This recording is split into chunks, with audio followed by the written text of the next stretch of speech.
자, 우리 지금 이제 교육 정책을 보고 있는데, 그럼 지금부터는 우리가 소위 말해서 정책의 형성이 어떻게 되는가 요거를 좀 보면서 마무리를 짓도록 하겠습니다.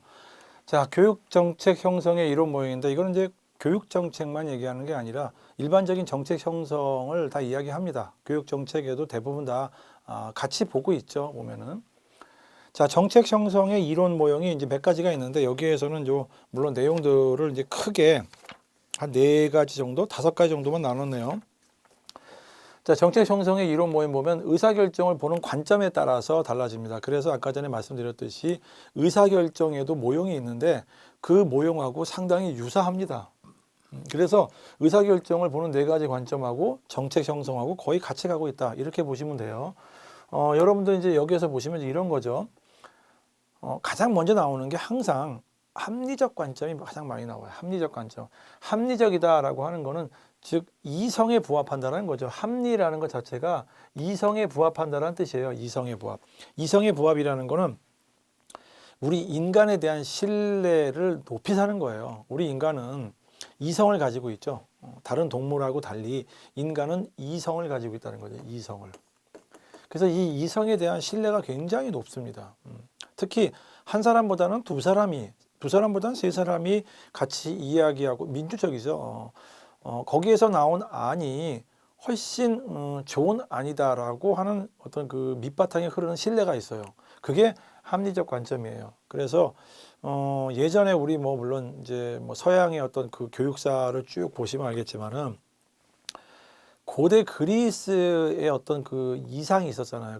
그 당시에 교육의 어떤 현상들도 가만히 보시면 전인을 형성하는 데 있었어요. 전인을 형성하는 데 있어서 이성에 대한 어떤 그 신뢰성을 가지고 소위 민주 시민을 양성해야 된다라는 측면을 가지고 교육이 꽃피웠던 시절이라고 얘기하죠. 기원전 4세기, 5세기쯤 됩니다.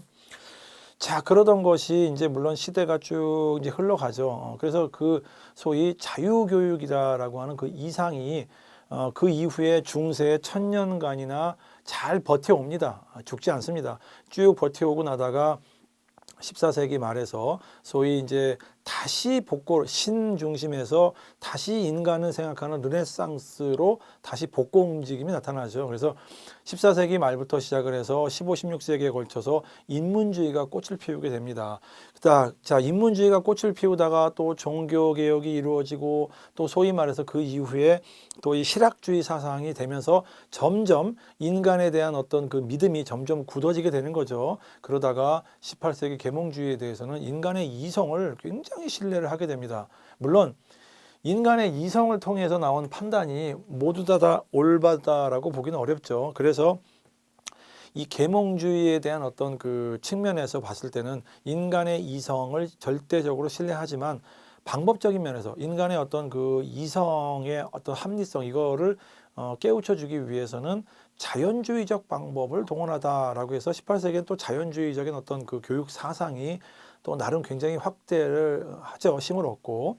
그러다가 19세기에 와서는 다시 또 신인문주의 사상이 펼쳐지면서 계속적으로 우리가 얘기하는 그 어떤 인간의 합리성 여기에 대한 어떤 그 확고한 믿음들이 점점 강해지게 되는 겁니다. 이게 결국에는 합리적 판단이죠. 합리적 판단, 즉 인간의 이성에 의해서 판단이 이루어지면 이게 가장 올바르다라는 판단이 바로 합리적 관점이죠. 그래서 교육과정을 개발하든지 아니면 정책을 만들어 날 때도 항상 이런 관점을 가져요.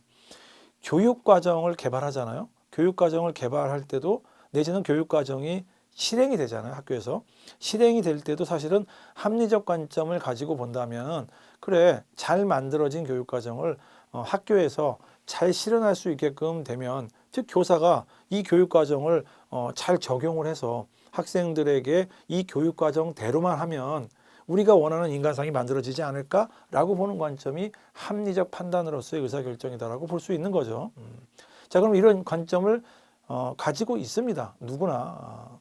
우리가 학교에서 여러분들 학교에서도 이제 회의하잖아요. 회의를 통해서 여러분들이 어떤 결정을 하죠. 근데 그게 가장 합리적이다라고 해서 결정을 하지만 또 그 판단이 약간 수정이 또 되고 이상하다. 작년에 우리가 이야기했을 때는 이 판단이 가장 올바른 판단이었는데 한 해가 지나갔더니 다른 사람들이 또 모여서 이야기하다 보니까 작년에 이 판단은 조금 수정할 필요가 있어. 이런 얘기 들어보셨죠?